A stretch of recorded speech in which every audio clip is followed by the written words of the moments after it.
still so many unknowns around this virus. Not only will America dig itself out of this hole they put us in, we're going to build back, and we're going to build back better.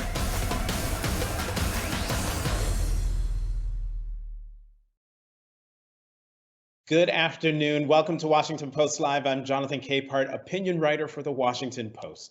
Well, tonight is the kickoff of the Democratic National Convention, which was supposed to be in Milwaukee, but instead it has gone virtual because of COVID-19. And who better to give us a kickoff viewpoint and a curtain raiser of the convention, but also the priorities of the Democratic Party, than one of its rising stars, Congressman Hakeem Jeffries of New York, who is also chairman of the Democratic Caucus.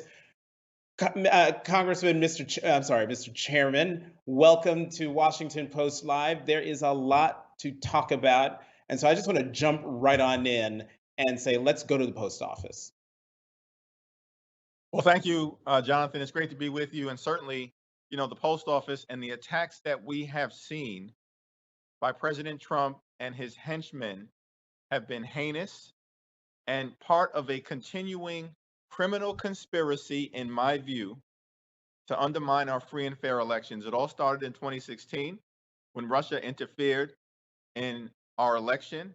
And as Bob Mueller documented, that interference was welcomed knowingly by the Trump campaign as part of Russia's effort to artificially place him at 1600 Pennsylvania Avenue. The conspiracy continued when Trump corruptly abused his power by soliciting a foreign government, Ukraine, to target an American citizen, Joe Biden, as part of his effort to cheat in the 2020 election and withheld $391 million in military aid from a country under attack in order to do so. And now it's continued in the middle of a pandemic with the attack on the post office. And so we've got to see the bigger picture to understand the severity and intensity of the diabolical scheme that has been in place, and we will stop it. We will push back against it. And as John Lewis would often say to us, we shall overcome. Okay, you threw out a lot there in that first answer, and I want to talk about the farce before we dive into the trees. That is the what's happening at the post office. You said that this is a criminal conspiracy. You just called this a diabolical scheme. You were one of the impeachment managers. President Trump has already been impeached. Do you think that what is happening, given what you just said, what's happening is treasonous or even impeachable again of the President of the United States?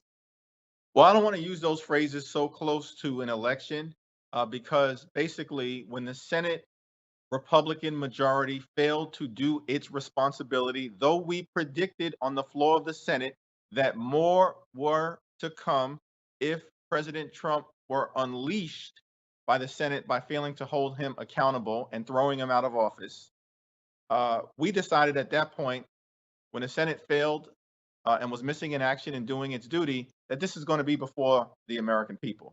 And so that's why this convention is so incredibly important. We're going to articulate a forward-looking vision for making life better for everyday Americans, for providing real leadership in the context of a pandemic.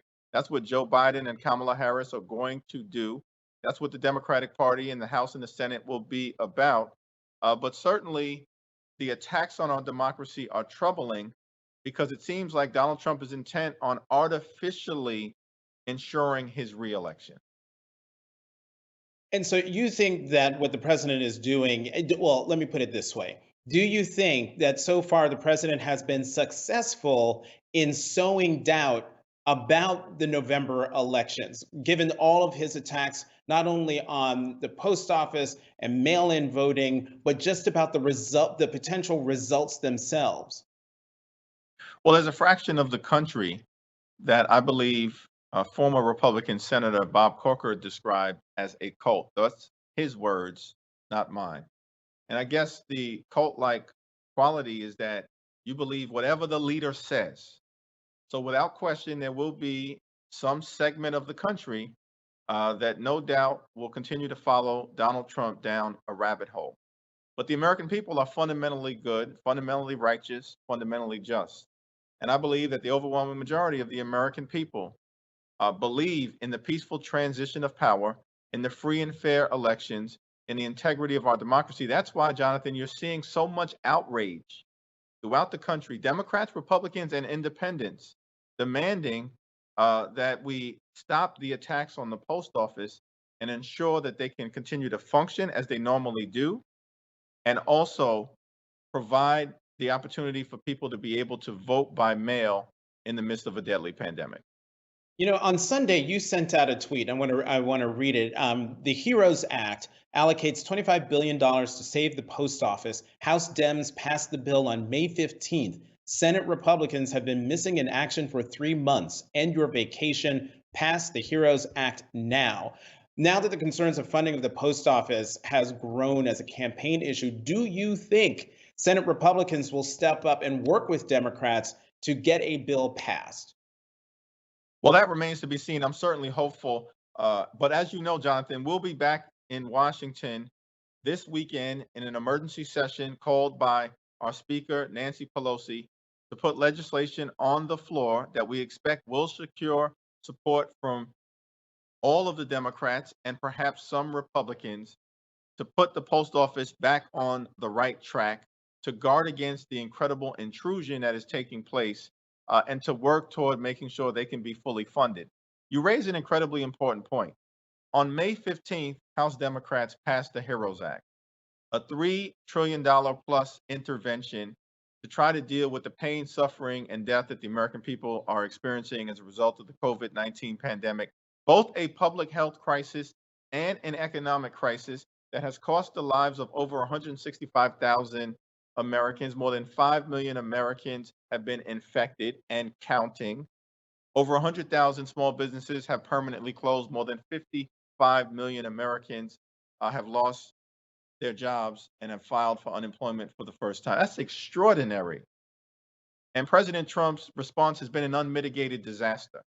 And so has the Senate Republican response from Mitch and the boys. That's why we need competent leadership. That's why we need people like Joe Biden, who recognizes that in the midst of an extraordinary pandemic, we need an extraordinary legislative response.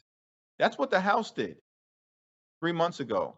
And so we'll be back in session this weekend. The Senate should come back and let's work this out on behalf of the post office, which is one of the few institutions actually mentioned in the United States Constitution. So Congressman, yes, you're coming back into special session. You're doing that on Saturday. The focus is on the post office, and the American people are concerned about what's happening with the post office. But what will there be any action taken on, unemployment benefits and all those other things where, those benefits have run out?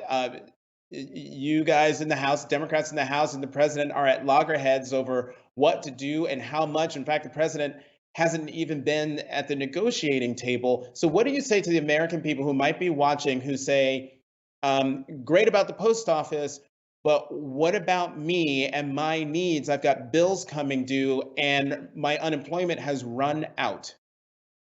It's a great question. First of all, isn't it time for Donald Trump to get off the golf course? Like, really? How many times is he going to spend weekend after weekend after weekend, most recently in New Jersey at his golf club, promoting the lifestyles of the rich and shameless while the American people are suffering? This is not complicated. We acted in May to provide another round of direct stimulus payments to the American people of up to $6,000 per family of 5. We extended the emergency unemployment insurance benefit of $600 per week into next year. We allocated approximately $175 billion in assistance for tenants and homeowners who are struggling to pay their rent and their mortgage. We set aside about $8 trillion for assistance to state and local governments whose budgets are cratering. And as a result, that would jeopardize public safety, public health, public education, public transportation, public sanitation, and the provision of public services so critical to the American people. And so Speaker Pelosi has been clear. We believe a $3.4 trillion intervention is what is necessary, but We recognize that we're in an era of divided government. Senate Republicans are in control on the other side of the Capitol, and Donald Trump, for the next several weeks or months, will be the president of the United States of America. And so we got to find common ground. We offered to come down by $1 trillion if they were willing to come up by $1 trillion. What we've heard from them is crickets, as if they want to wish this whole virus away. Let's make it clear. Even if there were only 15 cases in February, which was probably one of the 20,000 lies that Donald Trump has told over the last 3.5 years, it certainly did not go down to zero. It's over 5 million. And so we remain ready to find the common ground necessary. I'm here in Washington right now. We just need negotiating partners who are serious about doing something for the people. Now, in the past, the negotiating partners have been the Speaker of the House, the Senate Minority Leader, Chuck Schumer, the Treasury Secretary, Steve Mnuchin, and the White House Chief of Staff, Mark Meadows. Should the negotiations now include Senate Majority Leader Mitch McConnell and the president himself? Can the negotiations that you're talking about proceed without one, if not both of those men, certainly the president? Well, with respect to the president, his involvement is probably counterproductive at this point because he's More always counterproductive than susceptible. Mark Meadows? Well, Mark Meadows is a former colleague of mine, but he's never actually met an agreement that he likes. He has spent his time, as Speaker Pelosi has indicated, blowing up agreements. But to be fair, Secretary Mnuchin, on behalf of the administration, has been the primary negotiator on behalf of the Trump administration in the 4 previous agreements that we reached, including around the CARES Act, which was a significant intervention in March. And so I have a reasonable degree of confidence that he is the appropriate person on behalf of the administration to be at the negotiating table. To the second part of your question, I do think at some point, Mitch McConnell needs to get off the sideline and commit to doing something. The problem is, for the last couple of months, he's been throwing hand grenades from the floor of the United States Senate, saying things like states should just declare bankruptcy. Really? That's a morally bankrupt idea that would send the economy into a death spiral. It's ridiculous, and it was rejected out of hand. And then, of course, he's been talking about giving corporations, multi-billion-dollar companies, blanket liability protection while the American people are dying. That makes no sense. And we've rejected that as well. However, if Mitch McConnell decides to be a productive participant, then theoretically that could be a good thing. But as long as he's just interested in throwing hand grenades from the Senate floor to try and blow up agreements, then his involvement is probably not something that would advance the ball. All right, let me bring you back to the post office and back to the special session this weekend and the focus on the post office. What specifically will you be discussing in terms of the Postmaster General and the actions that really had ignited fear among the American people in terms of removing post boxes and sorting machines around the country? Will there be discussions about curbing the actions of the Postmaster General? Yes, absolutely. It's my expectation that the legislation will be reduced at some point in the next 24, or released at some point in the next 24 to 36 hours. And so we'll be able to review the full contours of it. It's going to be led by Chairwoman Carolyn Maloney of the Oversight Committee, which has primary jurisdiction over the Postal Service. And we'll all have an opportunity to make the case with particularity to the American people.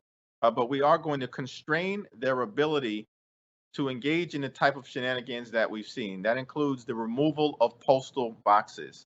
That includes the prohibition on overtime. That includes the removal of sorting machines. That includes the changing of work schedules to try to slow down the processing of the mail. Every single part of the systematic attempt to dismantle the post office in advance of the November 3rd election, we will deal with decisively and constrain it legislatively. We also are going to hear from the Postmaster General on Monday. He has agreed voluntarily, avoiding the need to issue a subpoena, to appear before Congress and the American people on Monday, August 24th, where he will be compelled to explain his actions to the American people. That will be another important moment. Lastly, I think, as you know, Ted Lieu and myself, who are members of the Judiciary Committee, sent a letter to FBI Director Christopher Wray yesterday asking the FBI to open a criminal inquiry into whether the Postmaster General has broken federal criminal laws by deliberate interference with the delivery of the mail. Will the Postmaster General be under oath at that hearing on Monday? Yes, it's my expectation that he will be under oath, along with, or as is the practice for every other member of the Trump administration who comes before the House. And then you mentioned the name of Congresswoman Carolyn Maloney, who's leading the oversight of the post office. You know, she's been the focal point of what's the word I'm looking for? Criticism of her election, most recent primary election, where the president says, "Look at New York, look at Carolyn Maloney. Her election should be redone because mail-in ballots was the reason why it took weeks for there to be a final determination in her election." Does the president have a point? No, he doesn't. You know, New York was the epicenter of the pandemic, and because of great leadership from Andrew Cuomo and the will of the American people, of course, but certainly those New Yorkers who banded together to flatten the curve in an incredible fashion. But in the midst of the pandemic, the governor and the state legislature had to realign our election system in short order. And there was an overwhelming number of people who participated through the voting process that had been set forth in terms of mail and no excuse absentee voting. And so it took a little time because the race was particularly close as it relates to the congressional contest that Chairwoman Maloney eventually prevailed in. Let's take a step back from what the president is suggesting. He just requested an absentee ballot in connection with tomorrow's primary in Florida, where thankfully he's now a resident of that state. The president regularly votes by mail. The vice president voted by mail this year. The attorney general voted by mail. Why should we deny the American people the opportunity to do the same? We should not. And in the HEROES Act, we include $3.6 billion in election security grants that can be distributed to the states to ensure the smooth implementation of early voting, same-day voting with adequate poll sites, and mail-in voting that can be universally available to everyone. That is building upon the $400 million that we included in the CARES Act in election security grant. All right, you brought up his name, Attorney General William Barr. And, you know, with all the talk about safety and security over the election, you asked him during a House Judiciary Committee hearing at the end of July about what happens if President Trump loses and then refuses to leave office on January 20th, 2021. Do you consider that a serious possibility? Well, I think that anything is possible with this particular president because norms do not constrain him. He is a wannabe dictator with authoritarian tendencies. I mean, I think we've seen that over and over and over again during his tenure, and that's highly problematic. And so I think we all feel compelled to make sure that we ask every single cabinet official who comes before us, what are they going to do if Donald Trump loses the election on November 3rd, but refuses to leave office on January 20th? In particular, it's going to be important for the Department of Defense and for the military to be prepared to do the right thing because they've taken an oath to the Constitution, not to any one person. We are a nation of laws and not men. And so I think we're going to continue to talk about the the sanctity of the peaceful transition of power. That is part of the character and essence of our democracy here in the United States of America. Democrat to Republican, Republican Hmm. to Democrat, Democrat to Republican. That's who we are. And we can't allow Donald Trump to break that up.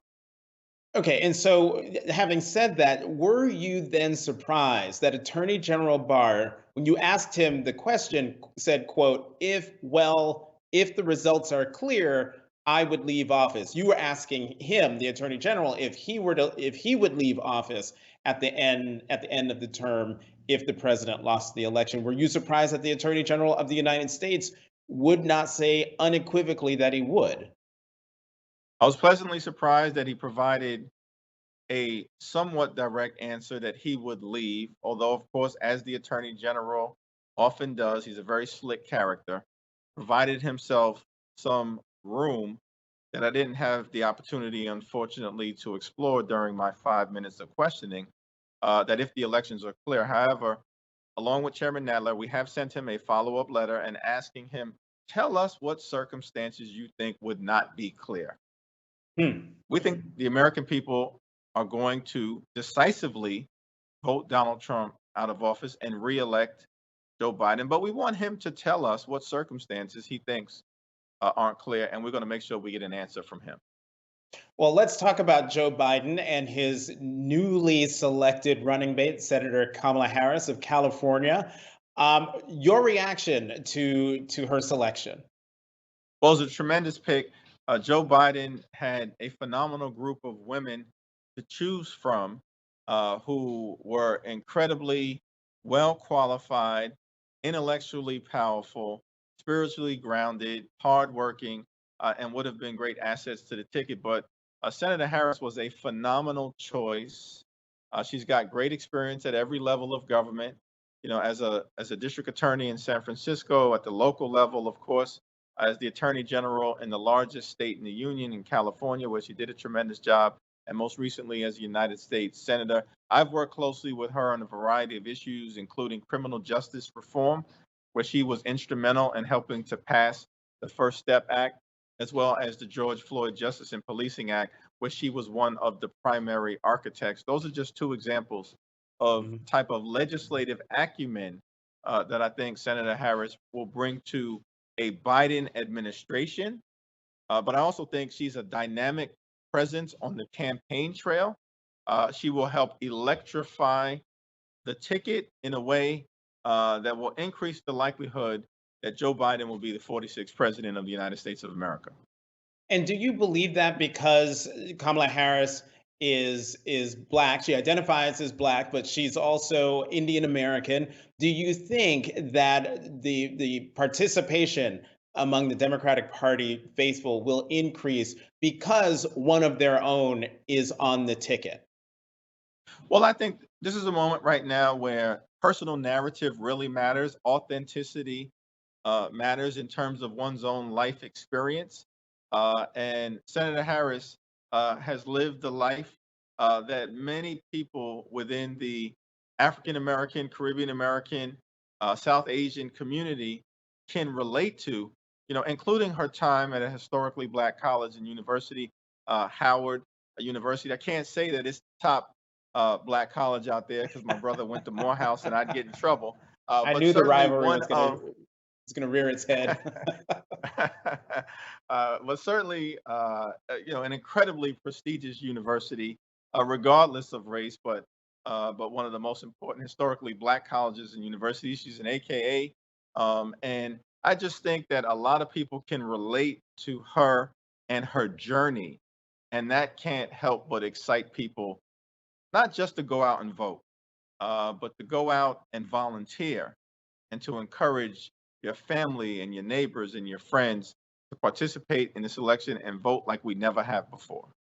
You know, that was actually one of the things I was seeing on my Twitter feed and reading in comments that African Americans, particularly Black women, were saying, you better pick a Black woman because that will be the difference between my putting pedal to the metal and not only just voting, but phone banking, taking people to the polls. And if you don't do it, I'll just vote. You know, one Congressman, one speed bump that keeps coming up. Came up during the primaries, and the Trump campaign has been trying to make an issue of it, and that is Senator Harris's background as Attorney General of California, but also as District Attorney, and her past as a prosecutor.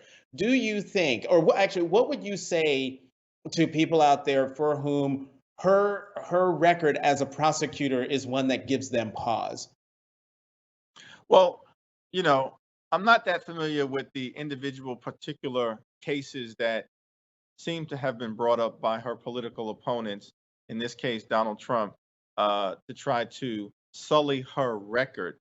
Because I believe overall, she, particularly at the moment in which she was district attorney and then transitioned into the attorney general, is both the chief law enforcement officer for that city or that state, and she's got responsibility. But I believe she did it in the best interests of those involved and was a fair prosecutor in all instances. I think most importantly, when she transitioned from being the attorney general to a United States senator, if you look at her record, she has continued to stand up for communities of color, for the least, for the lost, and for the left behind, for the poor, the sick, and the afflicted, and the most vulnerable amongst us. And as I indicated, Jonathan, her leadership on both criminal justice reform and police reform has been extraordinary. There have been a lot of polls that have come out just in the last 24, 48 hours, some showing Vice President Biden's lead down to 4 points, others showing that it's either 10 points or 11 points. For Democrats out there who are, fraidy cats when it comes to polls and will freak out when inevitably those polls shrink, give them a bit of a pep talk for when that day comes, when all of the polls really do show a tightening of the race. Well, first of all, in Brooklyn, we say there are only two ways to run scared or run unopposed. And the fact that we are not opposed, we should be running scared. And we saw what happened in 2016. If we do not proceed with the type of intensity necessary to defeat this existential threat that's currently sitting at 1600 Pennsylvania Avenue. But I will say that I believe that when we took back the House of Representatives in 2018 and we won governor's races in places like Pennsylvania and Michigan and Wisconsin, that what we have seen throughout the country and certainly in key battleground states, the American people began 2 years ago to say enough. And that was before Trump's corrupt abuse of power with respect to the Ukraine scandal that resulted in his impeachment.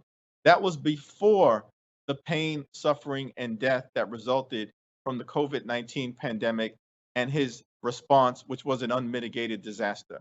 That was before he failed to provide leadership at a moment of reckoning for systemic racism, which has been in the soil of America for 401 years, triggered by the brutal killing of George Floyd. And so I think the case he continues to make by his own failures, and the case that Joe Biden and Senator Harris will make this week with a forward looking vision for everyday Americans to create prosperity in every single zip code, regardless of race, regardless of region, regardless of religion, will be enough if we put in the work to end our long national nightmare on November 3rd. And the American people will say two words to Donald Trump that we've all been waiting to hear: you're fired. Congressman, I can't let you go. In the minute that we have left, I introed you as a rising star in the Democratic Party. Next year there's a mayor's race. Mayor Bill de Blasio is term limited. He can't run for another term. Are you contemplating perhaps maybe running to be the mayor of the Big Apple? Well, my mother doesn't get too much involved in the politics that I've been engaged in for the last couple of years, but she said under no circumstances am I to run for mayor. And so I think that, I'm focused right now on winning these elections that are in front of us and growing the majority in the House and flipping the Senate and winning the presidency and then getting to work by governing when there's a trifecta of alignment on behalf of the American people on January 20th. All right, I'm going to keep my eyes on you. Congressman Hakeem Jeffries of New York, chairman of the Democratic Caucus. Thank you very much for coming on Washington Post Live. Thank you, Jonathan. Always great to see you. Thanks. And coming up next, the co-chair of the Progressive Caucus, Congresswoman Pramila Jayapal.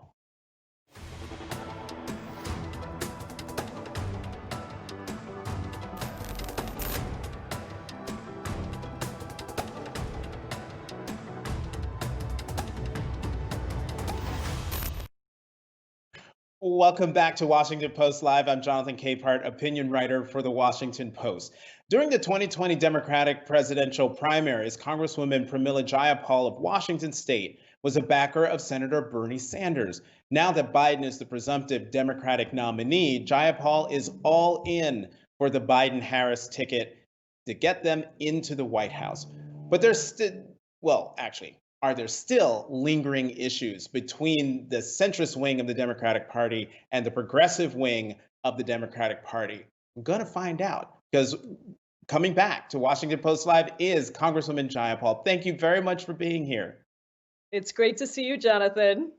Great to see you too. It's been a little while. So first, let's talk about Joe Biden's selection of Senator Kamala Harris to be his running mate. You and she were both elected to Congress in 2016, you to the House, she to the Senate. You both were the first South Asian women to be elected into those bodies, and you both have familial contacts that go back to India. What does Harris's elevation as the first Black woman and first Indian American to vice presidential nominee mean to you? It's huge. I mean, it's a historic nomination, and you don't have to agree with every single policy to know that this is important, not only for the expertise that Kamala Harris's diverse experiences and background bring to policymaking, but also in terms of how people see their futures. You know, I always think about breaking ceilings, glass ceilings, whatever ceilings they are, as being important not only for what it brings to the position, but also for how women across the country, South Asian Americans across the country, immigrants across the country, and of course, Black women across the country see the possibilities for themselves to be represented and to be seen. And so I think for all those reasons, it's a great choice. She and I have worked together on a number of issues. We both worked together on putting together a really fantastic National Domestic Workers Bill of Rights, which Joe Biden has said he'll sign into law when he becomes president. And we worked on a number of immigration issues. Our very first bill in Congress was a bill together called the Access to Counsel Act, which we just passed in the House a couple of weeks ago. You know, I want to get to policy issues in a second, but I want to stick on one other thing. Senator Harris's mother came from India, as we've discussed. Her father immigrated to the States from Jamaica, and now you have some on the right reprising the racist birther lie that was used against President Obama. That being, they're not legitimate. He wasn't legitimate to be president. She's not legitimate to run for vice president because maybe they aren't American citizens, which is not true and is a lie. But what message do you have for the president and others who allowed that racist birther lie to fester? It's outrageous. It is absolutely outrageous. And, you know, I watched those clips. I'll tell you, Jonathan, they're scared. They're running scared. And the president is going to pull out every trick in his book, including this racist, and there is no other word for this. It is a racist lie. He tried it on Barack Obama. Here we are again. And I think every Republican should stand up and call the president out and say, this is outrageous. It is racist. Stop it. If you want to run for election, run in a way that honors who we are. But of course, Jonathan, we know that that's not the way the president does things. He is destroying the country. He is destroying the Constitution, and we've got to get him out. You know, the last time you were here, you were interviewed by my colleague, Robert Costa, and you told him that you hoped Joe Biden's running mate would be a, quote, bold progressive. Does Senator Harris meet your expectations? Well, she's certainly been very progressive on a number of issues, and I think she has evolved herself over time on a number of others, and specifically around the one that gives the most heartburn to people. Her record as a prosecutor, I think that I think has learned a lot, and she certainly was the lead on the Justice and Policing Act. And I think we just have to understand that there is no perfection out here. I supported Bernie Sanders. Bernie Sanders did not win. And so we have two choices on the ballot. One is Donald Trump, and one is Joe Biden and Kamala Harris. And there is no progress on any progressive issue that's possible with Trump in the White House. So Senator Harris has a number of places where I think she is actually excellent, immigration being one of them. But I also think that we just have to understand that we progressives are often the first to the best and most just idea. In my view, that's what it means to be a progressive. And that means that we've got to keep building the movement to get, our candidates to embrace our ideas and to get our candidates into office. And that is happening. We have made tremendous success and movement. And I believe that Joe Biden and Kamala Harris, once we get them elected, we'll have to stay accountable to our base, and we will continue to push in all the ways that we have done, even with Democratic presidents in the past. Well, that's interesting. You sort of, with that answer, you sort of leapfrog to a set of questions I was going to ask you about that in terms of if the Biden-Harris ticket wins and they're governing starting next year, what are some of the things that you give me three, if you can, three top priorities you would have that you would push a Biden-Harris administration to focus on within the first 100 days? Well, it's tough to get it down to three, but here they are. Number one, I would say we've got to get money out of politics and take on all of the corporate corruption that has been happening, and corruption really in government as well. That has to be central. And there are a number of ways that we can do that. Elizabeth Warren and I have a great anti-corruption bill. John Sarbanes, of course, led the For the People Act. We have to make some structural changes on how elections are run, who gets to serve in office, and what accountability they have to the people. Number two, healthcare. I am a Medicare for All fan, and I think that this pandemic has only shown us even more why we need to have a healthcare system that is guaranteed for everybody, that is provided by the government, that does not operate on a for-profit market basis, and is not tied to employment. We made enormous steps in the platform to get some of those foundational issues into the platform. I hope we can talk about that a little bit. And I feel very good about the changes we made. But obviously, we are not with the candidate who is advocating Medicare for all. And so we're going to have to push to really make sure that those private insurance companies, for-profit pharmaceutical companies, do not get their hooks into the system again. And we got to make sure that people have health care in this crisis and beyond. And then third, I would just say immigration reform. I think that immigration reform is about structural power. And immigrants have been a political football for far, far, far too long. And I think it's time that we reform the immigration system and stop using immigrants as a political football. And then I just can't help but say we must pass real policing reform, criminal justice reform, and police accountability reform, because if we do not take up the legacy of white supremacy and anti-Blackness in this country, in all of our institutions, we will not make progress.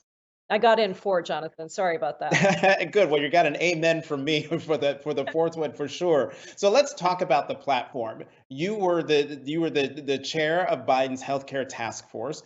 You and Congresswoman Alexandria Ocasio-Cortez and other progressives worked on the platform this year. But now word comes that Congressman Ro Khanna and also I believe Rashida Tlaib have voted against the platform. What were you able to get on the platform that energizes the progressive wing of the party, if not Congress members Khanna and Tlaib? Well, first of all, I think that it's important that we have people that continue to hold out the vision that we are pushing for. That never worries me that much. But what I will say is on Medicare for All, the reason that I feel good about it is, this was a tough issue for the Unity Task Force. And when Senator Sanders asked me to co chair it, understanding that I am the lead sponsor for Medicare for All, along with Debbie Dingell in the House, and this has been the thing I've been pushing for years now, really for decades. And I wasn't going to change my mind about it, but Joe Biden had a stake in the sand around this issue. His legacy with President Obama is the Affordable Care Act. The Affordable Care Act helped tens of millions of people. But Jonathan, it simply did not go far enough because it doesn't tackle the for-profit nature of our healthcare system. And so what we did is looked at the foundational pieces of Medicare for All that we could get into the platform. That's not necessarily saying the words Medicare for All, but untethering employment from healthcare. That is huge, and that's what we did. And if you lose your job, as is happening, and you have no choice, you would get automatically enrolled into the government option. That's a big, big standard piece of Medicare for All. Number two, any public option that is provided, not my favorite choice, but the thing that was on the table, any public option, we got it in writing that it would be administered by Medicare and that it would not be administered by private insurers. So that's huge. Third, expanded coverage across the board and services. We fought very hard for long-term supports and services in the Medicare for All bill. First time that's been included in the House bill, and I was so proud of that. We were able to get a real investment from Joe Biden into 600,000 long-term supports and services jobs, $15 minimum wage plus benefits, and that would eliminate the 800,000 person waiting list for those long-term supports and services. So that's huge. We got a no deductible plan option. That's huge. We got extended coverage on up to a platinum level plan. That was not the case before. It was not a particularly good option, frankly, before. Now it is. So I feel like we were able to, and then the fourth thing I would say is prescription drug prices. We have a fantastic platform around prescription drug prices, far better, frankly, than what we were able to get through the House earlier this year, or last year. So I think we really do have some foundational elements here around cost cutting, around coverage, and around really how people get access to these government plans. Let's stick to the issue of health, not necessarily health care, and talk about COVID-19 and the pandemic that is just ripping and running across America. And it first hit in Seattle was the first city to be hit by COVID-19. What's the status of the pandemic in Seattle? It's horrendous, and we did a really good job, I think, early on with no models. We have a great Governor Jay Inslee, who immediately was on it, took it seriously, addressed it right away, put in place restrictions almost right away. And so we were able to contain it, and we thought we were on a good path. But then, of course, this administration has been so intransigent, so cruel, as we have lost more lives than we lost during World War I and the Vietnam War in just a period of 6 months. No testing, no contact tracing, no PPE, no domestic production of the things that we really need if we are going to tackle this pandemic, and then telling people that they don't have to follow the science, that they don't have to wear masks, that they don't have to socially distance, casting doubt on all the things that we know are the things that will control this virus. And then on top of it, I proposed a Paycheck Recovery Act that would subsidize salaries and benefits of workers, keep them tied to their jobs. That is the scale that we need to address, and this administration has blocked us every step of the way. So what do we see in Washington State? The same thing we're seeing across the country. Increases, spikes in our cases. We're having to slow down everything. Our schools are not going to be able to open in person. That is just lunacy at this point. So they will open virtually, but we need the money from the federal government to be able to address it here in Washington as elsewhere across the country. Well, I mean, I'm going to ask you the question, sort of, that I asked Congressman Jeffries in the last interview, and that is, Congress left town without a coronavirus relief bill passed. There's a focus now on the post office and securing the vote and mail-in voting, and yet unemployment benefits have stopped. There are all sorts of things where people they're feeling it. They're being jammed financially. Their economic security, health security, food security is now in jeopardy. Why hasn't Congress moved to bring relief to the American people? Well, because the White House has refused to actually do what we need to do, even to the extent of just continuing what we did before. They want to slash unemployment benefits. Can you imagine, after giving a $2 trillion tax cut to the wealthiest in this country, when people need the government the most in red states and blue, urban and rural, people are literally dying, but also figuratively with so much anxiety, being kicked out of their homes, not having money for food, not being able to send their kids to school, no childcare. And this administration wants to cut unemployment benefits. That's outrageous. They want to give money, Jonathan, only to schools that open in person. Can you imagine 3/4 of the largest school districts in the country are not reopening in person? And it would be absolutely detrimental to public health to do that. And so there are real issues at stake here. Rent and mortgage relief. They don't want to extend the rent relief and mortgage relief and evictions moratorium. These are things that we must get done. And so we're not talking about anything extraneous here, but Mitch McConnell is nowhere to be found. He's given up any responsibility. He's essentially made the Senate irrelevant. And everything is in the hands of Donald Trump and his White House, and they are blocking every attempt to help the American people, which is what Democrats are doing, standing up for the people. You know, Congresswoman, as you were laying out sort of the case there, the thought just hit me. I, to my mind, I'm sort of It's been breathtaking to watch the incompetence that has come out of this administration.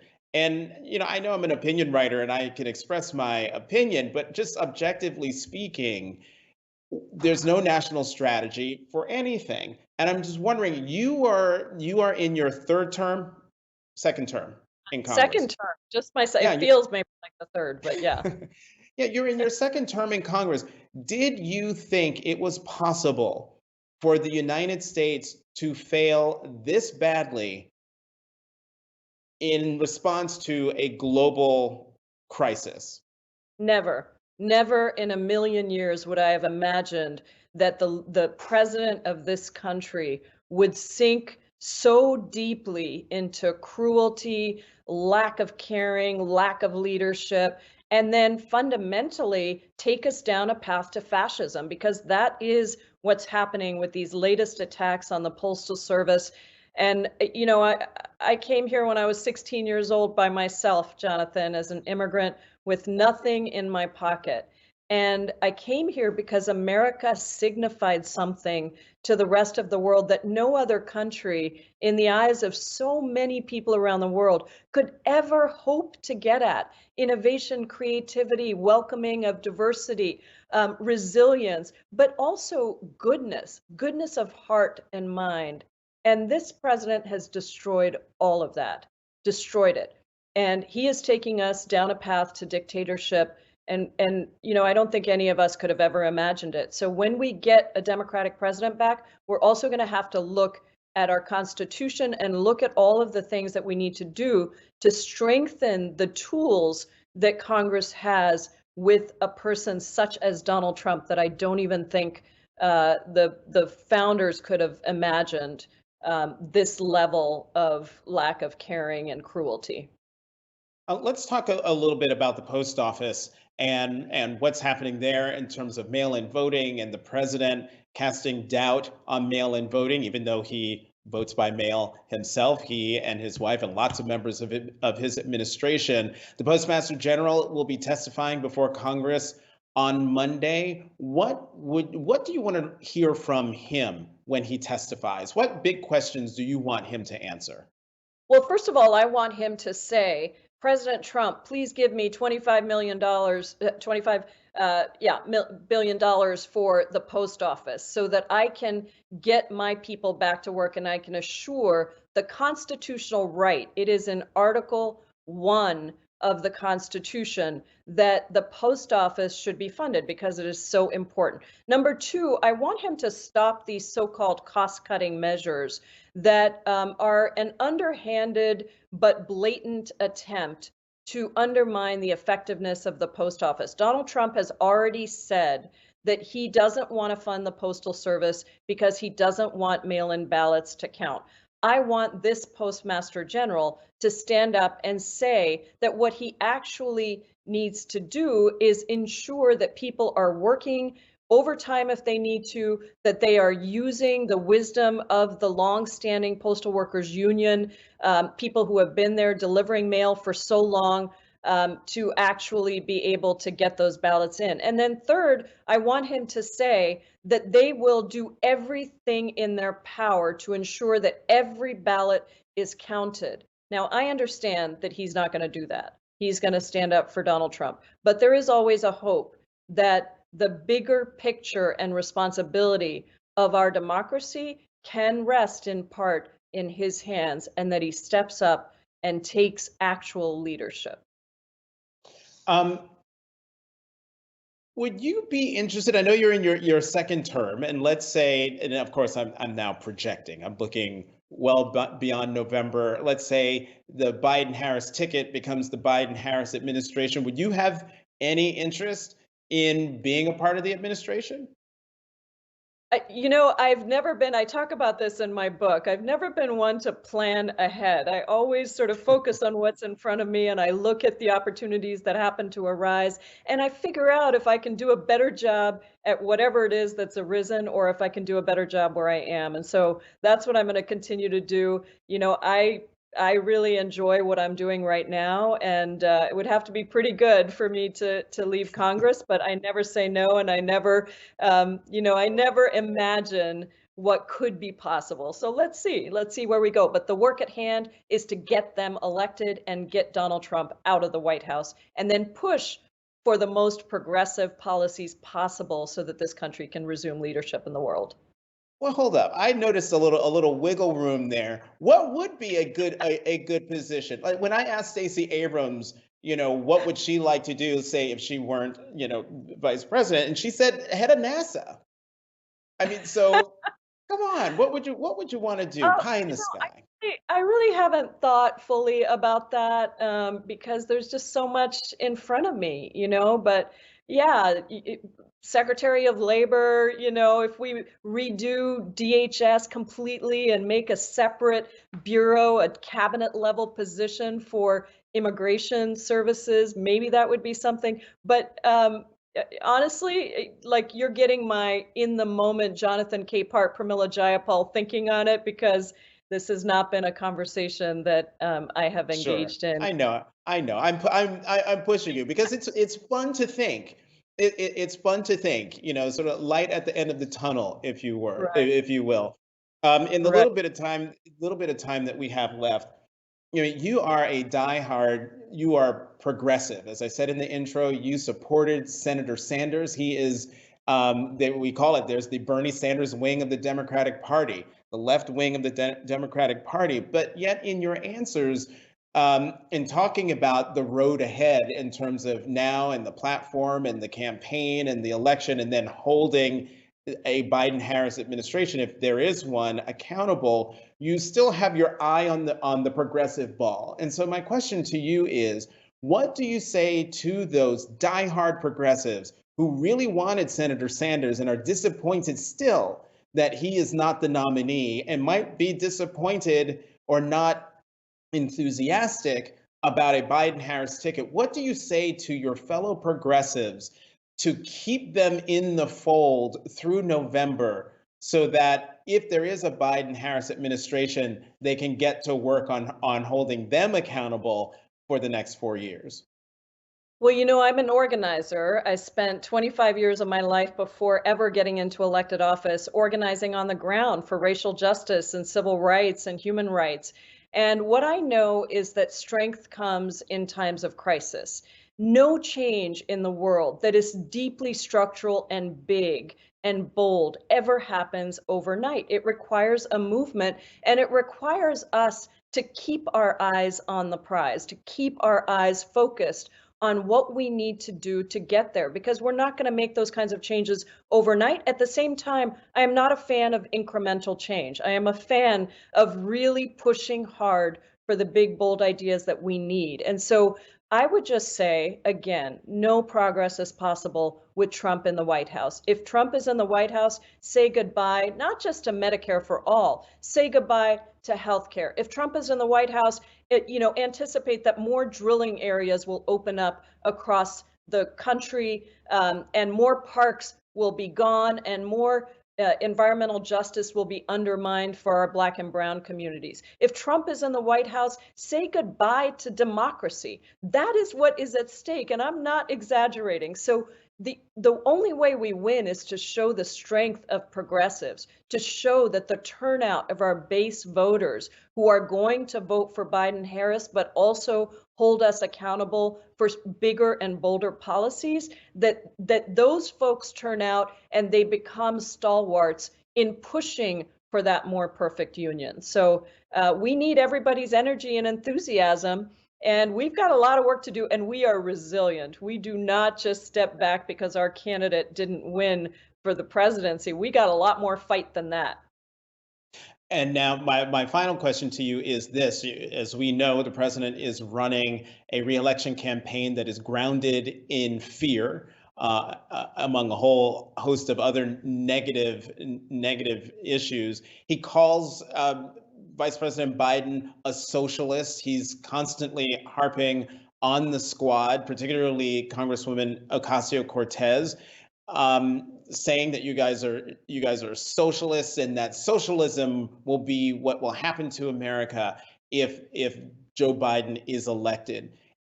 Should Americans be afraid that would happen? What do you say to a Trump voter for whom that rings true, who might be watching? Talk to that person. Well, I would just say that the term socialist has been used for many, many presidents in our history, going all the way back to Teddy Roosevelt, going back to Harry Truman, going back to so many presidents who proposed big ideas. Franklin Delano Roosevelt was called a socialist when he pushed forward the most exciting and important public program of Social Security and Medicare. So I think that this is a common fear tactic. But the reality is, if you look at polls across this country, there's a shrinking minority that responds to fear-based tactics. People understand that it's generosity and abundance, not fear and scarcity, that actually makes America great. And so those are just labels, but they're going to use those labels no matter what we do. So the reality is people need to look at the actual data, look at what other countries around the world who have thriving markets and economies and businesses, but they provide universal health care. They provide universal higher education. They take care of people because they know that at the end of the day, they know what COVID-19 has shown us again and again, that we are deeply interconnected and our future and our liberation are wrapped up together. Whether you're a white guy in some rural town in Idaho, or whether you're a progressive immigrant farm worker in California, or whether you're just a small business owner, wherever you are, the reality is we all matter to this country, and we need government to be the great equalizer of opportunity. Congresswoman Pramila Jayapal of the great state of Washington, great to see you again. Thank you for coming on Washington Post Live. Great to see you, Jonathan. Thank you for having me. And don't you go anywhere, because coming up next, my colleague Karen Tumulty interviews one of my favorite people in Congress, California Congresswoman Karen Bass. I'm Jonathan Capehart. Thank you very much for tuning into Washington Post Live.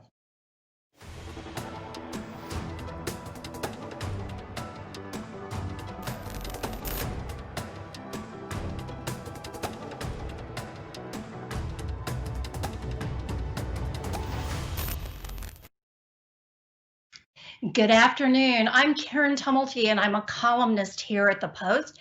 And I want to thank you so much for joining us this afternoon for our conversation with California Congresswoman Karen Bass. Congresswoman Bass, welcome to Post Live. Thank you. Congresswoman Bass, we have a very short time with you, so I say let's just get right to it. You are somebody who has a very distinguished record as a public servant. You came from an organizing background. You were California Speaker of the House during a very difficult period. Here in Washington, you're the chairwoman of the Congressional Black Caucus. You are somebody who is respected on both sides of the aisle, and even rarer, somebody who's actually liked on both sides of the aisle. But I think that a lot of Americans first heard your name when you suddenly showed up on the short list for Vice President Biden's selection for a running mate. Could you describe what that experience was like to suddenly find yourself on the national stage in this brutal political and media and partisan environment? What did you expect and what was it like? Well, first of all, it was such an honor to have been in that are considered at home. And so I was honored and humbled by the whole process. And all of the attention that was there was definitely interesting. But I am very excited by the ticket that was chosen. And I think that my senators, Senator Pramila Harris, do a great job citing the ticket and also making sure that we win 80-some days. Well, is there anything from your own experience that you might see as maybe a cautionary for both Senator Harris and the Democratic Party as they unveil this ticket, and also anything that suggests kind of a responsibility here for you and your allies as you go forward? Well, absolutely. I mean, I think the most important thing is staying focused on the issue, and the most important issue in our country right now is the pandemic. The fact that over 160,000 Americans have died in the last month, and I have no doubt had we had better leadership in our country that this just would not have happened. And I think getting people adjusted to a new way of campaigning. I mean, even the convention is going to be so interesting. Having it, virtual is going to be a challenge. But I believe that people are so focused on this because this is just not just the most important election of our lifetime, but this election is life and death. So you're right. We're going into a convention unlike anything we have ever seen before. How would you define success of a convention, virtually or traditionally? What would you like to see Americans, voters, diehard Democrats, swing voters know or feel at the end of this week that they don't now? Hope. That is the number one thing, because over the last 3.5 years, where we have been traumatized multiple times a day by this administration, we've been held up in our homes for months. It's very demoralizing. So many people have lost friends and relatives that I want them to come out of this convention feeling hopeful, feeling excited that things can change, and that the most important things that we can do is making sure that people vote in 80 days, but actually not in 80 days. Vote as soon as you get the ballot. As soon as you get the need to vote, because we're not sure what the Republicans are going to do with the post office. Well, and we see Speaker Pelosi is now bringing the House back. You are, in fact, looking at a lot of these problems that are coming up in the mail system. How worried are you about this right now for voters this November? Oh, well, I am worried about it. And I'm glad that we're going to be going back on Saturday and voting, because we absolutely need to vote. Separate bill to that the president has said he's going to sign it. You know, let's see if that actually happens.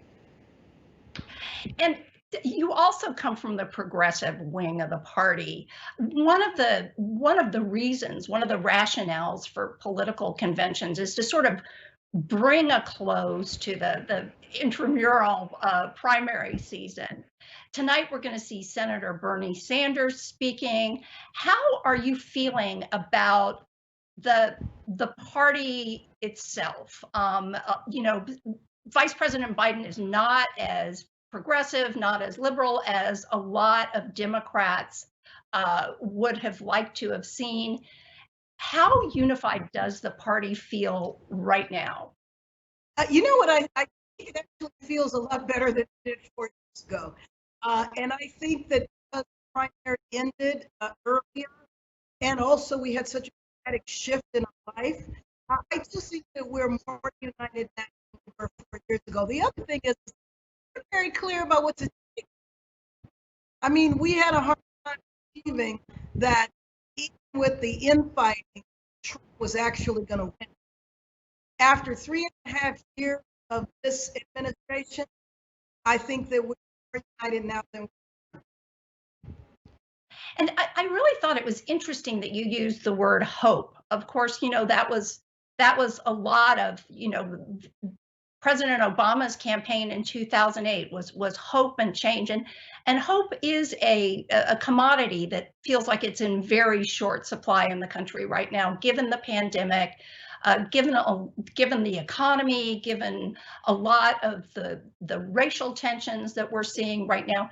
How do you instill hope at a time when people are hurting and a lot of people are just very, very angry?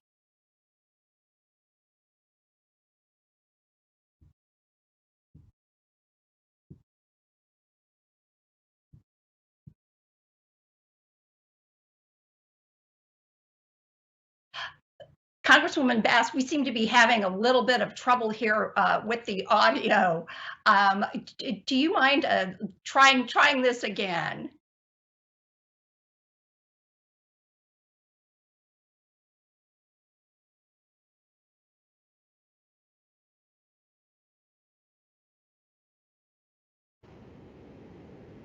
I think the most There we important go. thing that we can do is show people that there is a pathway. There is a way to address the problems that we're all facing. And I believe our ticket can do that. And I think all of the speakers that we will hear out the 4 days of the convention will also show we can get back to control of this situation. You know, as I said years ago, it was beyond our comprehension that we would have a President Trump. Well, we know the consequences of that now. And I do think that showing people that there is a way to address these problems is the most important way to restore hope. And do you think what people are looking for are detailed policy proposals or sort of a broader sense of a vision? And how do you do that? A broader sense of vision. I don't think the details of a policy plan, but I do think that several of the things that Vice President Biden and his campaign has put out, I was involved in the task force, Biden, Sanders, around the economy. There are very specific solutions, very specific plans that can take us, number one, out of this pandemic into a sense of normalcy. It's going to take a while because the administration mishandled badly that, in a way, we're going to have to do a reset. And what about your own future here? If this ticket that you will be nominating this week is elected, There's going to be a Senate opening that the governor will be filling. Would you be interested in that, or perhaps a position in the administration? Well, I mean, I look at everything, but I do have to be honest and say the next 80 days, I just have one thing on my agenda, and we'll see what happens.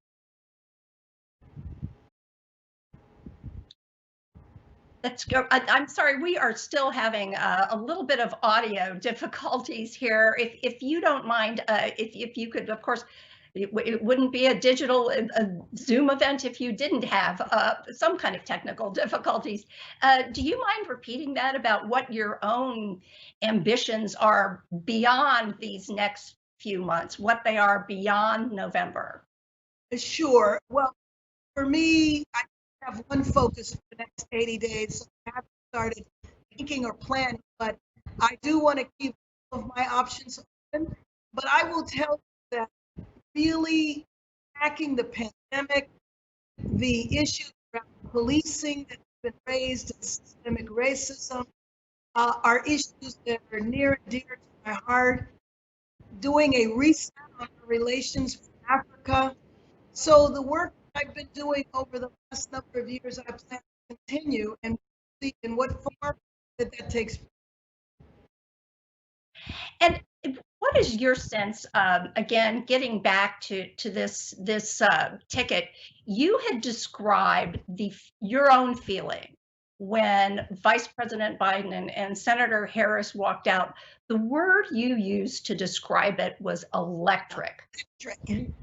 And tell me, what did you mean by that? Sure, it was exciting. It was exciting to see the two of them come forward. I had said during the entire race VP that I thought that she would be great. And I think that the way they rolled out the announcement was an example of that. And what's happened since then? I mean, Trump keeps trying to find a way to attack her, and he keeps failing. And I think that it's a very good sign. I do think, though, that we need to close ranks around her, because we know that Biden is going to be attacked. We've seen that for the last, 2 years. But I know the attack around her is going to be strong and fierce, and part of them are going to be directed toward African Americans to suppress our vote.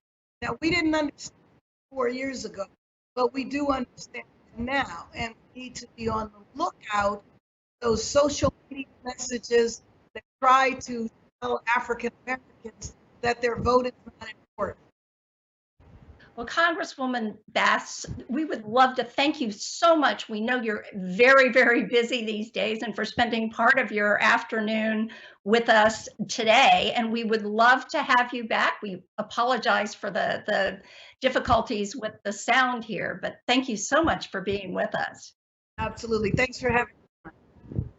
And we hope we see you again soon. Absolutely. Again, you are here at the Washington Post. This is where you should stay this evening for a convention unlike any that we have ever seen before, that begins tonight with a whole lineup of interesting speakers: former First Lady Michelle Obama, Bernie Sanders, Ohio Governor John Kasich, who ran for the Republican nomination for president. So you stay right here, and then tomorrow morning, join us again at 9 a.m., where my colleague Jonathan Capehart will be hosting First Look, a look at tonight's events and going forward through this week, unlike any we have ever seen in politics. I'll be joining him, as will my colleague Gene Robinson, and we have a lot of other interviews, a lot of other insights here coming up the rest of this week. So we will have the whole array of people, including on Thursday, I will be interviewing Speaker Nancy Pelosi. So once again, thank you so much for being with us this afternoon, and stay right here.